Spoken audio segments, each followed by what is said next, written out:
안녕하세요.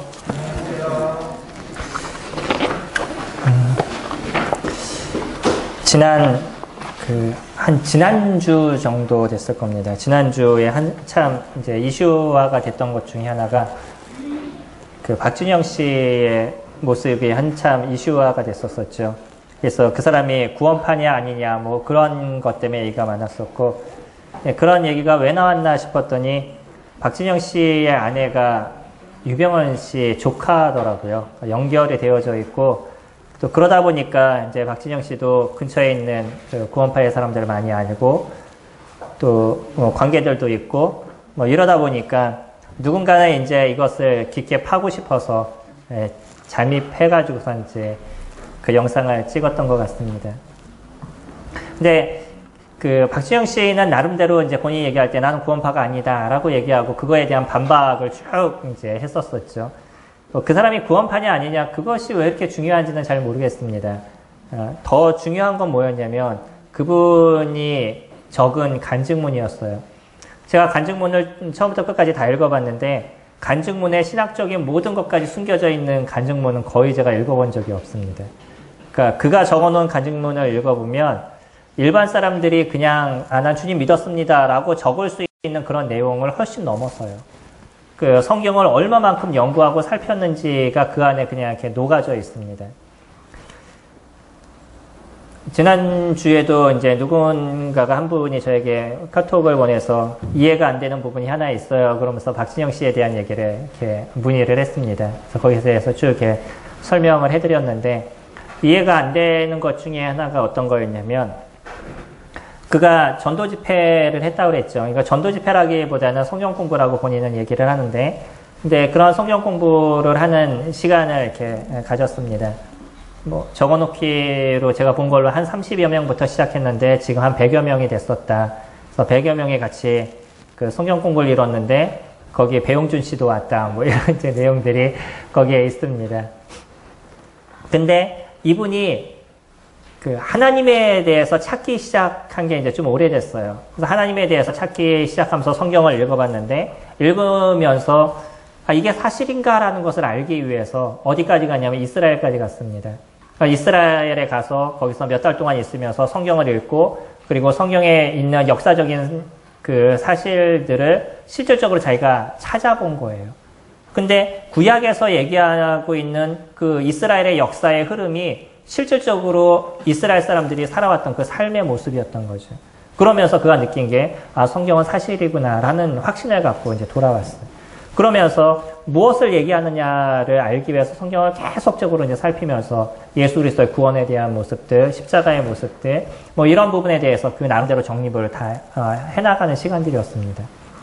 이거를 정립하면서 그가 읽었던 책이 구원에 관련된 서적만 뭐 거의 100여 권을 읽었다라고 얘기를 해요. 그래서 구원이 무엇이냐? 그러면서 그가 적어놓은 내용을 보면 교파마다 구원도 다 다르다. 뭐 조금씩의 차이가 있다. 그런 것까지 다 얘기를 하더라고요. 그러니까 뭐 어떤 미묘한 차이들 뭐 이런 부분들이 있습니다. 믿음에 대한 어떤 이야기를 하게 될 때. 그래서 그 스스로가 이제 결정을 내린 게 뭐였냐면, 예수 그리스도 내가 그걸 쫓아가는 삶을 살아야 되겠다라는 결정을 그 스스로가 내리게 됐어요. 그러면서 다른 사람에게 구원이 뭔가에 대해서 성경을 통해서 막 이렇게 설명해주는 일을 이제 박진영 씨가 하게 되는데, 그 일을 하게 되니까 사람들이 그것을, 말씀을 들으면서, 나 이제 예수님 믿었습니다. 라고 너무나 좋아하면서 가더라는 거예요. 근데 막상 자기는 그런 기쁨이 없었습니다. 나는 예수님을 쫓아가는 삶을 살아갑니다. 라고 그 스스로 생각을 하고 있는데, 그 안에 있는 무엇인가 해결되지 않는 그 하나가 남아 있었던 거죠. 오히려 내가 복음을 전했는데 복음을 들은 사람은 너무나 좋아하는 거예요. 내 죄가 다 사해지고 영원한 생명을 얻었다는 그런 고백을 하면서 가는 사람을 보면서 나름대로 자기는 마음 가운데 고민이 많이 됐던 거죠. 그러다가 히브리서 말씀을 살피면서 예수님께서 내 죄의 모든 걸 다 해결하셨다는 그 한 말씀을 딱 보는 순간에 그가 지금까지 있었던 모든 게 한꺼번에 해결이 싹 됐다라고 얘기를 합니다. 그러면서 거기에 대한 질문이었어요. 아니 어떻게 그가 복음에 대해서 다 설명할 수 있는 사람이었는데 그 사람은 믿지 않았다라고 얘기를 할 수 있는 건가요? 이게 무엇인가요? 라는 어떤 질문이었습니다. 구원의 애매한 부분이 그런 것입니다. 애매한 게 아니라 신비로운 부분이 그런 거예요. 이건 지식으로 되는 것이 아니라는 겁니다. 내가 지식을 통해서 성경의 이런저런 부분을 다 안다 그래가지고 이것이 우리와 이게 구원이 되지 않는다는 거예요. 구원은 뭐냐면 저희 에베소서 말씀 잠깐 보시면 잘 아시는 말씀 에베소서 1장 13절에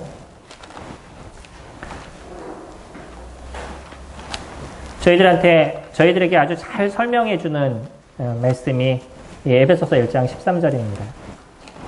그냥 단순한 얘기지만 그 안에서 너희도 진리의 말씀 곧 너희의 구원의 복음을 듣고 그 안에서 또한 믿어 약속의 성령으로 인치심을 받았다라고 얘기해요. 이거는 동시에 이루어지는 부분입니다. 복음을 들었어요. 복음을 듣고 나서 그것이 내 마음 가운데 믿음으로 다가왔어요. 그때 무엇이 이루어지냐면 성령의 인치심이 이루어지는 것. 이것이 그냥 한순간에 쑥 이루어지는 건데 이거를 갖고 시차적으로 우리가 구분을 한다 그러면 이렇게 구분이 되는 거죠. 근데 어떤 사람들은 그래요, 내가 이제 예수님 쫓아가는 삶을 살아가겠습니다 라고 고백은 할 수 있지만 그 안에 성령의 역사가 안 일어날 수도 있죠. 이것을 구원이라고 우리는 얘기하지 않습니다. 그건 지식적인 거예요. 구원은 누가 주시는 것이냐면 하나님이 저희들에게 주시는 거죠. 이거 그래서 하나님이 주시는 선물이다 이렇게 표현합니다. 박진영 씨가 주님을 믿을 수 있었던 건 정확하게 무엇이냐면 그가 하나님을 찾고자 하고 그분이 누구신가에 대한 확실한 마음을 그가 알고 있었을 때, 그래서 하나님을 찾기를 원하고 참된 믿음 안에 있기를 원하는 그런 심령 속에 하나님의 역사가 그 가운데 이루어져 나간 거죠.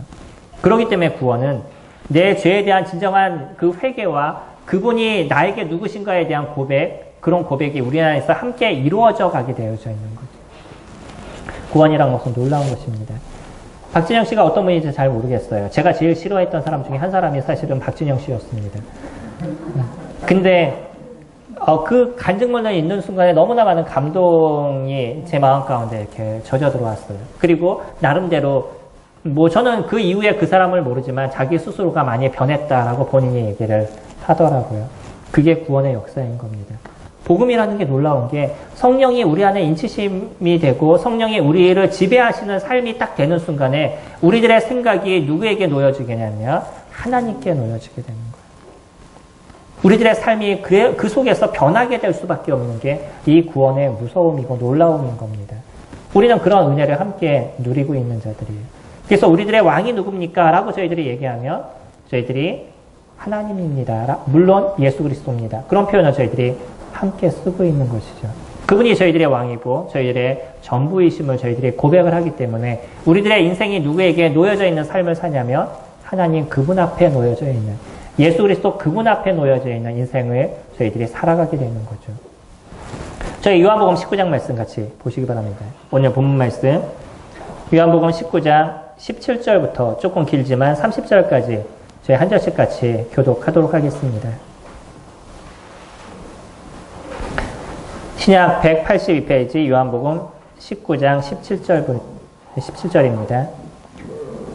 그들이 예수를 믿음에 그들이 예수를 맡음에 예수께서 자기의 십자가를 지시고 해골, 히브리 말로 골고다라 하는 곳에 나가시니 그들이 거기서 예수를 십자가에 못 박았을 다른 두 사람도 그와 함께 좌우편에 못 박으니 예수는 가까이 되었다. 빌라도가 패를 써서 십자가 위에 붙이니 나사렛 예수 유대인의 왕이라 기록되었더라.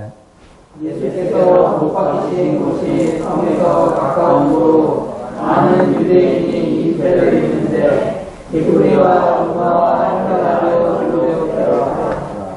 유대인의 대제사장들이 빌라도에게 이르되 유대인의 왕이라 쓰지 말고 자칭 유대인의 왕이라 쓰라 하니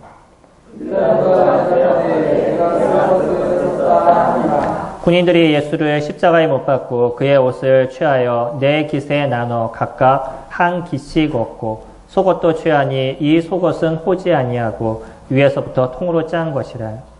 군인들이 서로 말하되 이것을 치지 말고 누가 하나 제비 뽑자니 이는 성경에 그들이 내 옷을 나누고 내 옷을 제비 뽑나이다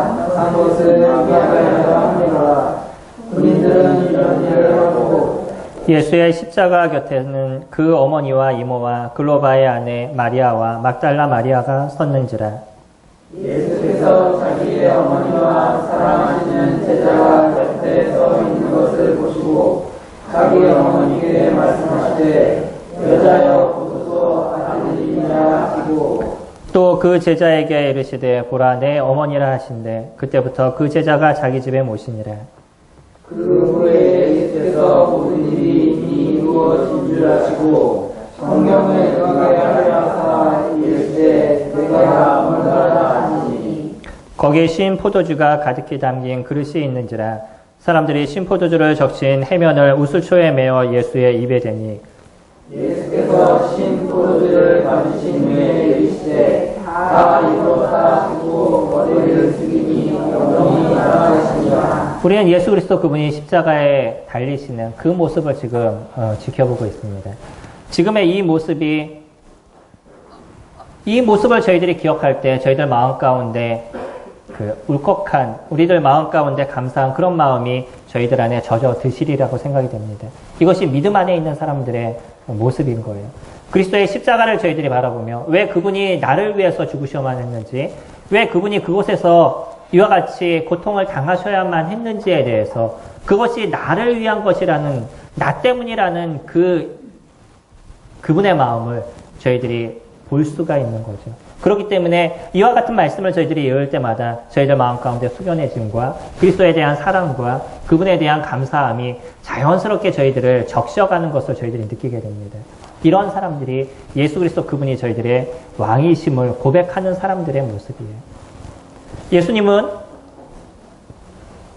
이 땅에 오셨을 때 누구로 오셨었냐면 이 땅에 왕으로서 오셨습니다. 그게 처음부터 그분이 하셨던 일이에요. 저희들이 잘 알고 있는 요한복음 1장은 요한복음 전체를 열어주고 있는 문과 같다라고 예전에 말씀을 드렸었는데 저희 1장 11절 말씀 보시면요. 이렇게 표현하고 있습니다. 자기 땅에 오매 자기 백성이 영접하지 아니하였으나 영접하는 자 곧 그 이름을 믿는 자들에겐 하나님의 자녀가 되는 권세를 주셨다. 저희들이 1장 12절은 잘 외우고 있잖아요. 근데 그 앞에 11절 말씀을 보시면요. 자기 땅에 오매 자기 백성이 영접하지 않았다는 것. 이 땅에 예수 그리스도는 왕으로서 오셨습니다. 이 땅의 통치자로서 예수 그리스도는 오셨어요. 그러나 사람들이요. 그런 예수 그리스도를 믿지 않았다. 영접하지 않았다라고 얘기합니다. 그렇기 때문에 그 예수 그리스도를 영접하는 사람은, 그래서 그 예수 그리스도를 마음의 구주로 믿는 사람은 하나님의 자녀가 되는 권세를 저희들에게 주신다라고 얘기를 하고 있어요. 저희 한번 생각해 보시죠. 어떤 사람이 누군가를 위해서 열심히 수고를 했어요. 누군가 그 한 무리를 위해서 열심히 수고하고 자기의 모든 것을 다 줄 정도로 수고를 했습니다. 근데 거기 있는 사람들이 오히려 배신을 했어요. 그리고 그 사람을 갖다 내어 쫓고 핍박하기 시작했어요. 그 사람의 마음이 어떨까요? 예수님은 왕으로서 이 땅에 오셨어요. 그리고 그 사람들을, 저희들을 구원하시기 위해서 이 땅에 오셨어요. 그 시간을 33년이라는 시간을 그렇게 보내셨습니다. 30년의 시간에 성장하는 시간들을 가지셨고 나머지 3년 반의 시간을 통해서 복음을 그들에게 선포하시는 그런 일들을 이루어 오셨어요. 그래서 그들을 위해서 그의 모든 마음과 생각과 삶을 다 드렸던 거죠. 그러나 백성들은요. 그런 예수 그리스도를 어디다 내몰았어요? 십자가에 내몰았습니다. 그것이 단순하게 그들의 모습이 아니라 누구의 모습이냐면 저희들의 모습인 거예요. 세상에 많은 사람들이 살아가고 있는데 그런 많은 사람들이 예수 그리스도 그분은 그들을 위해서 오셨다라고 끊임없이 선포하고 얘기하고 말하고 있지만 그러나 많은 사람들은요. 그거에 대해서 귀를 기울이지 않아요. 그런 사람에 대해서 마음을 쓰지 않습니다. 예수 그리스도는 그분을 위해서 오셨어요. 주님의 마음이 어떠실까요? 박진영 씨 얘기를 아까 잠깐 했었는데 저희가 그때 그 얘기를 잠시 한번 되돌아서 생각해 보면 사람들은요. 박진영 씨가 믿음이 있느냐 믿음이 없느냐 이것이 중요하지 않습니다. 무엇이 중요해요? 그 사람이 구원파냐 아니냐 이것이 중요한 거예요. 그래서 구원파면 어디하고 연결을 시켜요? 세월호와 연결을 시켜주는 거죠. 그들이 잘못했습니다. 저는 그들을 두둔하고자 하는 마음을 전혀 갖지 않아요. 그리고 그들이 갖고 있는 그 죄에 대한 대가를 분명히 받을 거라고 생각이 됩니다. 그러나 사람들이 갖고 있는 생각 자체가 너무나 한 곳으로 몰려 있다는 거예요. 우리는 이 속에서도 얻을 수 있는 하나가 있습니다. 한 사람이 갖고 있는 구원의 간증이 어떤 건지에 대해서 매스컴을 통해서 모든 사람이 읽을 수 있도록 열람이 되어 있어요. 한번 읽어보시기 바랍니다. 그리고 그분이 하신, 예수 그리스도 그분이 하신 역사가 얼마나 놀라운 건지를 저희는 그 한 장의 글을 통해서도 볼 수가 있습니다. 누군가는 그거를 통해서 또 다른 사람에게 복음을 얘기할 수 있는 도구로 사용하고 있어요. 누구는 그거를 통해서 한 사람을 매장시키기 위해서 노력하는 그런 사람들의 모습들도 가지고 있습니다. 이것이 주님을 아는 사람과 모르는 사람들의 차이인 것이에요. 예수 그리스도 그분이 나의 구주이심을, 그분이 나의 왕이심을 고백하는 사람들과 그러지 않는 사람들의 차이입니다. 요한복음은요, 1장 11절을 저희들이 읽어봤던 것처럼 요한복음 그 자체에서 요한이 얘기하기를 원했던 것은 예수 그리스도 그분이 우리에게 누구로 오셨느냐, 그것을 얘기하기를 원하셨어요. 누구로 오신 분이라고요? 왕으로 오신 분. 그래서 끊임없이 요한복음의 내용을 쭉 살펴보면 예수 그리스도가 왜 왕이신지에 대해서 계속 설명을 해주고 있습니다. 저희들이 보고 있는 19장 말씀, 거기에서 무엇을 얘기하고 있냐면 예수님이 십자가에서 매달리시게 됐을 때, 십자가에 달리셨었을 때 거기에 무엇이 적혀 있었냐면 죄패가 적혀져 있었어요. 거기 죄패가 뭐라고 적혀져 있죠? 유대인의 왕이다. 그렇게 적혀져 있습니다. 유대인의 왕이에요. 예수 그리스도가 죽어야 되는 이유가 무엇이에요? 유대인의 왕이기 때문에. 단순하게 유대인의 왕이기 때문에. 그것이 그분의 죄명이셨어요. 그분은 이 땅에 왕으로서 오셨어요. 근데 그분이 왕이었기 때문에 십자가에서 죽으셔야만 했다는 거예요. 요한은 그것을 자꾸 설명하기를 원했습니다. 그랬더니 유대인들은 뭐라 그래요? 죄패병을 좀 바꿔주세요. 자칭 유대인의 왕이라고 바꿔주세요. 그랬는데 빌라도는요, 그 얘기를 들으면서 내가 쓸 것을 썼다라고 얘기를 합니다. 그것이 하나님의 역사이신 거예요. 그 죄명 하나만을 통해서도 하나님께서는 예수 그리스도 그분이 어떤 분인지에 대해서 사람들한테 말씀하시기를 원하셨다는 거예요. 그 죄명 하나만, 그것만 통해서도 사람들이 그 십자가에서 죽으시는, 십자가에 달려있는 그분을 보면서 이분이 죄인이야, 이분이 그 강무 또한 죄를 지은 그런 사람이야 라고 생각하는 것이 아니라 저분이 우리들의 왕이었구나라는 것을 이들은 생각해야만 했다는 거예요. 거기다 언어는 몇 가지 언어로 적혀져 있어요? 3가지 언어로 적혀져 있습니다. 히브리어, 헬라어, 로마어. 당시에 모든 사람들이 알아들을 수 있도록, 알아볼 수 있도록 적혀져 있어요. 유대인, 헬라인, 로마인, 모든 사람들이 볼 수 있도록 적어놨습니다. 그 사람이 누구라고요? 유대인의 왕이라는 거. 요한은 그것을 저희들에게 얘기해주고 싶었던 거예요. 너희가 십자가에 매달은 그 사람이 누구냐? 너희가 십자가에 매달려 놓은 그분이 누구냐는 것에 대해서 요한은 끊임없이 우리 가운데 얘기하기를 원했습니다.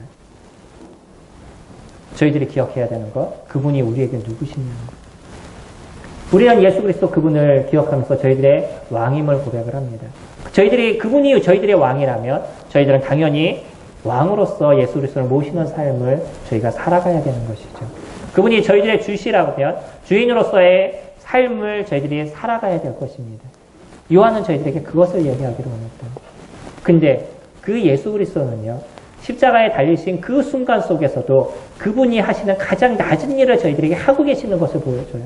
세상에 있는 많은 사람들은요, 그가 갖고 있는 권력이 있거나 왕으로서의 어떤 통치의 힘이 있거나 능력이 있으면 자기의 능력을 사용하기를 원하고 그 자리에 내려오지 않기 위해서 가진 방법과 수단을 다 사용하는 것이 사람들의 모습입니다.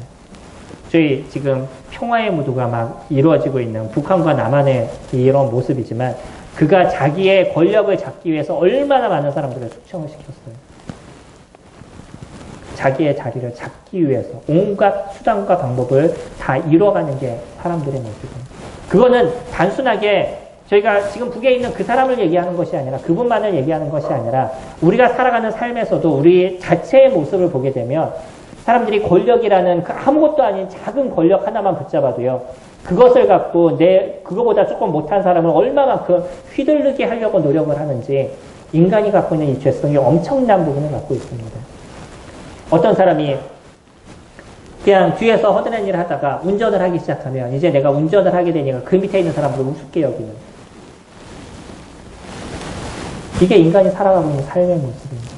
내가 갖고 있는 뭔가 조그만 것만 있으면 그걸 갖고서는 남을 우습게 여기는 게 인간의 모습인 거죠. 주님이 하셨던 모습이 십자가에 달리시는 지금의 모습이었었어요. 지금 숨이 계속 넘어가고 계시는, 목숨이 지금 끊어져 가고 계시는 그런 상황이에요. 이런 상황 속에서 주님이 하셨던 게 무엇이냐면 26절에 예수께서 자기의 어머니와 사랑하는 제자가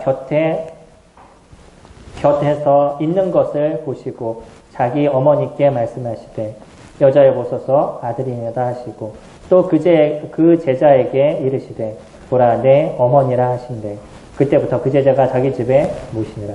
요한이 재밌는 건 뭐냐면요, 자기의 서신서에서 자기 이름을 가급적이면 제하려고 노력을 하고 있어요. 살아가는 제자는 요한 자신을 얘기를 하고 있습니다. 근데 그 표현을 뭐라고 쓰고 있냐면 자신이 얼마만큼 예수 그리스도의 사랑을 받았는지에 대해서 그가 잘 알고 있어요. 그래서 자신을 표현할 때 사랑하는 제자라는 이름을 쓰고 있습니다. 마리아를 이 땅에서의 어머니셨던 그 마리아를 누구에게 부탁하고 있어요? 요한에게 부탁하고 있습니다. 나는 지금 이 목숨이 끊어지고 있어요. 이 고통과 그 끊임없는 그 아픔 속에서 지금 놓여져 있어요. 그 아픔 속에서도 누구를 걱정하고 있는 거예요? 육신의 어머니를 걱정하고 있습니다. 이것이 예수 그리스도 그분의 모습이신 겁니다. 마지막에 제자들을 향해서 하셨던 일들 저희가 기억나나요? 무슨 일을 하셨죠? 예, 제자들의 발을 씻기셨습니다. 마지막 하시는 그 일이 그 제자들에게 있어서 높임을 받는 일을 하신 것이 아니라 제자들의 발을 씻기셨어요. 그리고 십자가에서 죽음을 당하시는 이런 모습 속에서 몇 마디 말씀을 하셔야 되는, 기껏해야 십자가의 7원이라고 우리가 보통 얘기를 하는데 7번의 이야기를 하십니다. 그 7번의 이야기 중에 지금 몇 개가 저희가 지금 보고 있는 거예요. 그 이야기 속에서 하신 이야기가 뭐냐면 그 어머니를 기억하는, 그 어머니의 미래를 준비하는, 그분을 돕는 섬김의 일을 이루는, 그게 예수 그리스도 그분이 하셨던 일들인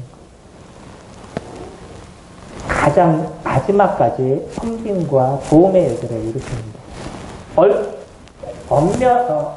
저희가 정확하게 얘기를 하는 말씀을 드리면 마리아는 예수님의 어머니가 아니시죠. 그럼에도 불구하고 예수님은 이 땅에서의 어머니셨던 그 마리아를 자신의 어머니의 마지막 그 도까지 행하시는 것을 저희가 보게 됩니다. 우리의 왕이 그러신 분입니다. 마지막까지 섬김과 겸손의 모습을 저희들에게 보여주신 분입니다. 저희는 누구를 섬기고 있습니까? 요즘 얘기가 많은 그 대한항공에 대한 기사들 많이 보셨죠? 진짜 놀랐던 것은 뭐냐면 생활용품 조그만 것까지 다 어디서 갖고 오냐면 해외에서 수출해 오시더라고요. 죄송합니다. 수입해 오더라고요. 제가 수입과 수출도 잘 기억을 못하는. 아니 그런 걸 굳이 왜 수입을 해와서 욕을 먹나 싶은 마음이 있는데 뭔가 특권의식 아니겠어요? 좀 더 나은 걸 나는 먹는다 이러한, 그 얼마나 차이가 있겠어요. 그걸 다 수입해 오고 뒤에서 몰래 하다 결국 걸려서 욕을 먹고 그 임원들에게 그 물잔을 던지고 막 욕을 하고, 나는 너하고 좀 달라 이런 거 아니겠어요? 내가 살아가는 삶과 너의 삶은 다른 거야. 그러니까 너는 내 얘기를 무조건 들어야 되는 거야. 뭐 이런 부분입니다.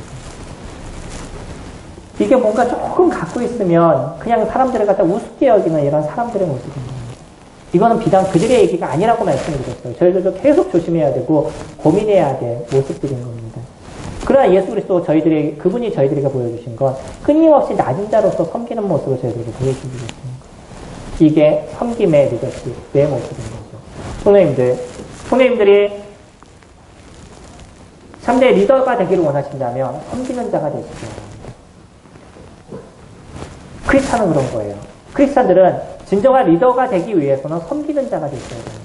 남들을 좌지우지하고 내 말로 그 사람을 뭔가 바꾸려고 노력하는 그런 게 아니라 실질적으로 섬김을 통해서 그 사람들에게 무엇인가를 보여줄 수 있는, 내가 당신을 진정으로 사랑합니다라는 것을 실질적으로 보여줄 수 있는 그런 모습이 되는 게 크리스찬들의 모습인 거죠. 저희들의 왕이십니다. 예수 그리스도. 그분이 그와 같은 일을 이루셨는데 당연히 저희들도 그와 같은 삶을 살아가야 되는 거죠. 우리들 안에 일어나는 죄성은 그것을 원하지 않는다 할지라도 저희가 끊임없이 이 죄와의 싸움에서 승리하는 삶을 살아가는 게 저희들의 모습이잖아요. 너희들이 죄와 싸우되 라고 얘기해요. 지난주에 말씀드렸죠. 너희들이 죄와 싸우되. 저희들은 끊임없이 죄와 싸워가는 그런 삶을 살아갑니다. 그건 매 순간순간 끊임없이 이루어지고 있는 그런 모습인 거예요. 거기에서 우리가 승리하는 삶은 그리스도 그분이 우리에게 어떠한 자로 오셨었고 그분이 저희들에게 어떠한 모습으로 오셨는지를 저희들이 기억할 때인 거예요. 그분도 이와 같은 일들을 이루셨어요. 저희들은요. 당연히 그와 같은 삶을 살아가야 되지 않을까요? 그분이 저희들의 왕이시라요. 두 번째, 그분이 하셨던 일이 무엇이냐면 저희들이 다 아는 것처럼 마지막 그 죄에 대한 사함을 다 이루셨습니다. 그래서 그가 하셨던 마지막 얘기가 그거예요. 다 이루었어요. 요한은 이 다 이루었다는 그 단어를 쓰기 이전에 몇 가지 이야기를 또 던져주고 있습니다. 그 중에 하나가 뭐냐면 24절에 군인들이 서로 말하되 이것을 찢지 말고 누가 얻나 서로 제비 뽑자 하니 이는 성경에 그들이 내 옷을 나누고 내 옷을 제비 뽑나이다 한 것을 응하게 하려 하니라. 예전에 구약에서 얘기했던 그 말씀을 마지막까지 성취하는 일들을 예수 그리스도 그분이 이루셨죠. 이것뿐만 아니라 저희가 28절 말씀 보시면 그의 예수께서 모든 일이 이미 이루어진 줄을 아시고 성경을 응하게 하려 하사 이르시되 내가 목마르다 하시니 거기 신 포도주가 가득히 담긴 그릇이 있는지라 사람들이 신 포도주를 적신 해면을 우슬초에 메어 예수의 입에 대니 예수께서 신포도주를 받으신 후에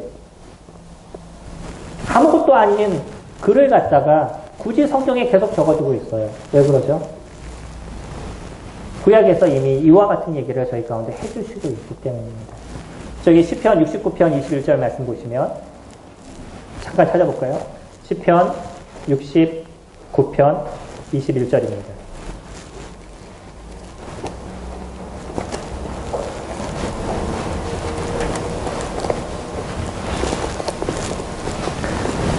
편 21절 보시면 그들이 쓸개를 나의 음식물로 주며 목마를 때에는 초를 마시게 하였나이다 라고 얘기를 하고 있죠. 이 두 가지 사건이요 십자가상에서 그대로 이루어졌어요. 저희들이 지금 보고 있는 신포도주를 드시는 모습은 저희가 요한복음에서만 지금 잠깐 요 말씀만 저희들이 보고 있죠. 마가복음에서 보면 두 가지 얘기가 한꺼번에 나옵니다. 예수님이 십자가에 달리시기 전에 그때 쓸개탄 포도주를 사람들이 예수님한테 드려요. 예수님이 그것을 보시고 안 드셨어요. 그리고 나서 마지막에 또 신 포도주를 갖다 예수님께 드립니다. 해용에 해가지고 그 우슬초를 달아가지고 그 입에다 갖다 대줘요. 근데 마가복음에 보시면 거기서도 예수님이 포도주를 안 드셨어요.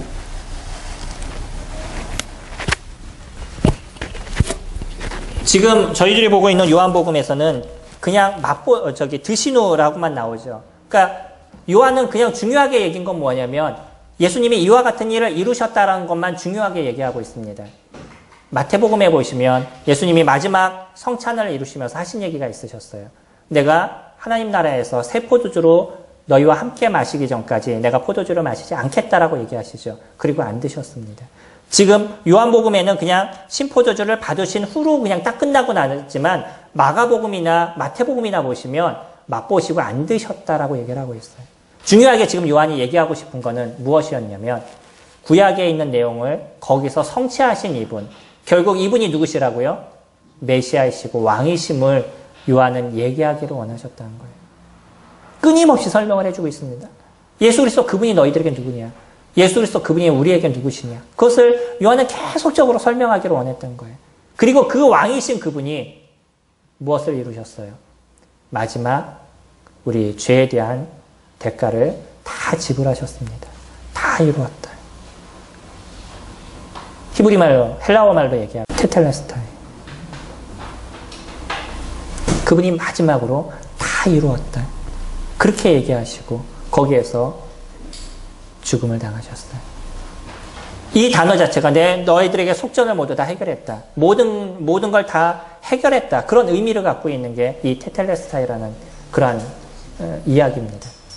십자가에서 이 땅에 오신 그 이유, 예수님이 이 땅에 오셔야만 했던 이유, 그 이유를 마지막까지 그곳에서 다 해결해 나가신 거예요. 그게 저희들의 왕이 하셨던 일입니다. 저희들은 그런 예수 그리스도를 저희들의 마음의 구주로 믿고 있습니다. 그 예수 그리스도가 저희들의 전부라고 저희들이 고백을 하고 있습니다. 그런 예수 그리스도 그분을 섬기는데 저희들의 마음을 드린다라고 얘기하고 있습니다. 이제 조금 더 진정한 그분이 나의 영혼의 구주시고 진정 그분이 나의 왕이심을 저희들이 고백한다면 이제 우리가 누구를 섬기고 우리들의 삶의 모든 것을 어디에게 드려야 될지에 대해서 고민하고 생각하고 결정할 수 있는 부분이 있으시면 좋을 것 같습니다. 엘리야는 갈멜산에서 바알신과 대결을 하게 되죠. 그 마지막 대결을 하는 그 마지막 순간에 그때 엘리야는 그런 얘기를 합니다. 백성들을 향해서. 오늘날 너희가 어느 때까지 두 사이에서 머뭇머뭇하려느냐. 바알이 만일 하나님이면 그를 섬기고 여호와가 만일 하나님이면 그를 섬길지어다. 결정하라고 얘기를 하죠. 그냥 가운데 서 있는 그런 삶을 살지 말라는 거예요. 어디를 결정할 것인가. 그것에 대해서 이야기를 합니다. 여호수아는요. 그의 인생의 모든 것을 마치고 마지막 유언과 같은 얘기를 백성들한테 하게 되는데 그때 할 때 그가 얘기했던 건 너희가 섬길 자를 오늘날 선택하라. 나와 내 집은 오직 여호와를 섬기겠노라 라고 얘기를 하죠. 무엇인가 우리는 정확한 선택과 그 선택 속에서 그분을 섬기는 그러한 삶을 살아가야 될 것입니다. 예수 그리스도 그분이 저희들의 왕이셔요. 이건 우리들의 머리로 끝나는 것이 아니고 지식으로 끝나는 것이 아니고요. 그분이 진정한 저희들의 왕이심에 대한 고백이 저희들 안에서 이루어진다 그러면 이제 우리들의 모든 삶이 누구에게 놓여진 삶이 되어야 되냐면 예수 그리스도 그분 앞에 놓여진 그런 삶이 되어야 될 것입니다. 우리가 살아가는 삶의 중심이 항상 누구에게 있어야 될 것이냐면 그리스도 그분 앞에 있어야 될 것입니다. 이게 우리들의 왕을 섬기는 저희들의 진정한 왕을 섬기는 그런 삶의 모습이라고 생각이 됩니다. 저희 찬송가 38장 같이 찬양드리겠습니다.